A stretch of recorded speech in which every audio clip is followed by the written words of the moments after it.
nos traen como consecuencia incluso un síndrome metabólico, ¿no?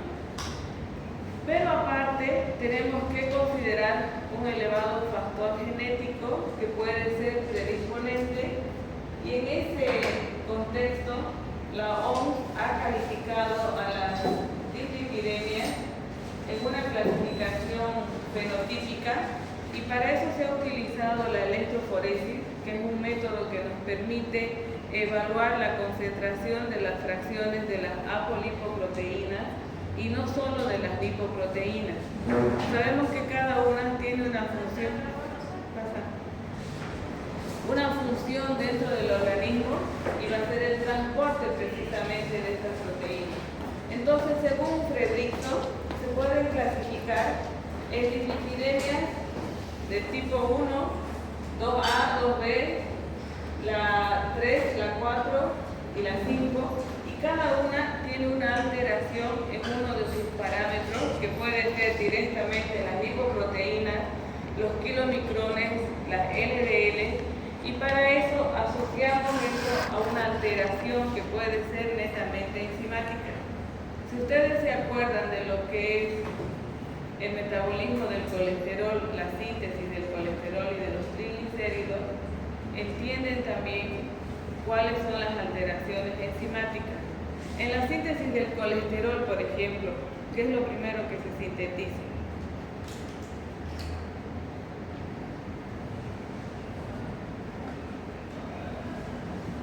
Ya han pasado fármacos, ¿no es cierto?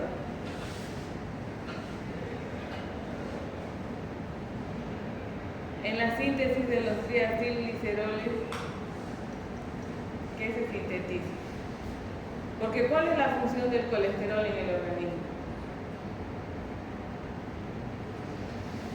¿Para qué nos sirve el colesterol? La anterior semana sus compañeros han expuesto el famoso perfil lipídico, la anterior y la anterior. Y en el perfil lipídico, ¿qué era lo que contemplábamos? La determinación de colesterol, de triglicéridos y de lipoproteínas, mínimamente HDL y LDL. Y teníamos como parámetros de colesterol ¿a cuánto? ¿Cuáles son los valores referenciales del colesterol? ¿Cuánto? Hasta 200 miligramos por decilitro, ¿no? ¿Y los triglicéridos? Hasta 150. Entonces, cuando hacemos un perfil lipídico, nosotros tenemos que considerar primero si hay alguno de estos parámetros alterados, si correspondería a una alteración metabólica y el tipo de tratamiento y seguimiento que vamos a realizar con ese paciente. Sabemos que si estamos en el laboratorio, podemos ver un suero con características lipémicas. ¿Han visto alguna vez un suero lipémico? Parece que fuera leche o una leche diluida. ¿Qué aspecto tiene que tener el suero?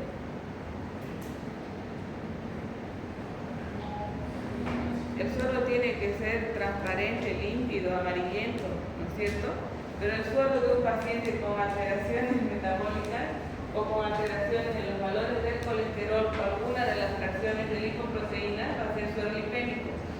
Eso para ustedes va a ser una señal de alerta cuando les pasen un reporte que diga suero lipémico. Entonces ahí tienen que verificar si ese suero o si ese paciente, qué fracción del perfil lipídico tiene elevada. Puede ser solo colesterol, puede ser solo triglicéridos, puede ser LDL o pueden ser los tres, o puede ser solo uno. Entonces, en base a ese perfil lipídico, vamos a determinar si es una hipergliceridemia familiar, genética, poligénica, y dentro de esto consideramos, por ejemplo, que los parámetros del colesterol total de los triglicéridos van a estar elevados, ¿no?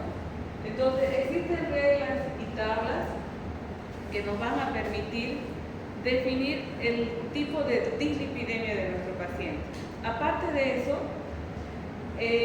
cuando hay una hipercolesterolemia familiar, se refiere a que los valores del colesterol solamente pueden ser las lipoproteínas, están elevadas y estas manifestaciones pueden ser desde niños, ¿no? Entonces va a ser la formación de estos xantomas que pueden ubicarse a nivel del talón, que pueden ubicarse en las manos y son como formaciones por encima de la piel endurecidas que se pueden confundir con otros síntomas dérmicos, pero que en realidad son el reflejo de una hipercolesterolemia.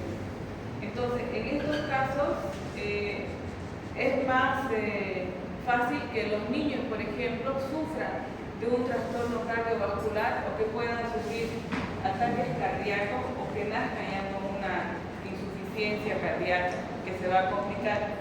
Entonces, podemos encontrar una hiperlipidemia familiar combinada, donde vamos a tener no solo los valores del colesterol, sino también los del triglicérido. Y a esto se va a sumar el tipo o la calidad de vida que lleva el paciente.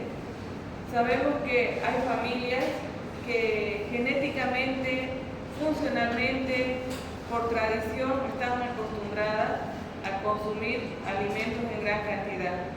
Y generalmente no es una dieta muy equilibrada, ¿no? Sabemos que consumen alimentos chatarra, por ejemplo, en exceso, y tenemos estas características en países como México.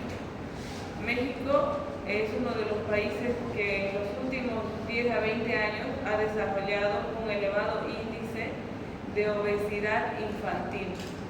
Y se han visto casos de niños que han muerto así, muerte súbita, directamente en lugares como el colegio. Y si ustedes revisan la gastronomía mexicana, es impresionante. México ahora le gana a países como Estados Unidos. Antes Estados Unidos era conocido por su consumo de alimentos chatarra, ¿no? Y los índices de obesidad en países aquí vecinos como el Brasil, por ejemplo, han aumentado. Y se cree que una de las causas es el aumento en el consumo de las famosas comidas rápidas y los salgadiños. Entonces el Brasil ha dejado un poco su consumo del frijol, que era una tradición. Y si ustedes se fijan, no sé si alguna vez han visto lo que es el satial. No sé si alguien conoce el satial, hay propagandas en la tele. Venden en polvitos y venden en comprimidos. Y te dicen que inhibe la absorción de los hidratos de carbono y lo promocionan como un suplemento para adelgazar. Si se fija la composición, es polvo de una familia de los frijoles. Si no me equivoco, es un frijol blanco. Entonces, ¿qué hacen las personas? A todo lo que tiene hidratos de carbono le echan el polvito o consumen una pastilla antes y evita la absorción de los hidratos de carbono. Unos 40 años atrás se puso de moda el famoso Orlistat, que inhibía la absorción de grasa, ¿no? Entonces las personas las eliminan tanto en orina como en materia fecal. Eso lo han debido ver en fármacos, ¿no?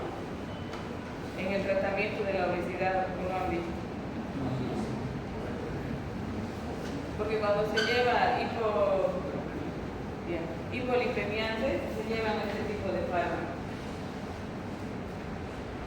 Entonces, ya sabemos que la hipercolesterolemia y la hiperlipidemia combinada pueden ser congénitas, pueden ser adquiridas, y hablamos también que en este mecanismo existe la combinación de muchos genes que pueden estar alterados. Esta hipercolesterolemia poligénica, por ejemplo, puede tener un inicio a los 20 años. La hipercolesterolemia familiar puede manifestarse desde los 5, 7, 8 años. Entonces, hay un factor genético que no permite un adecuado metabolismo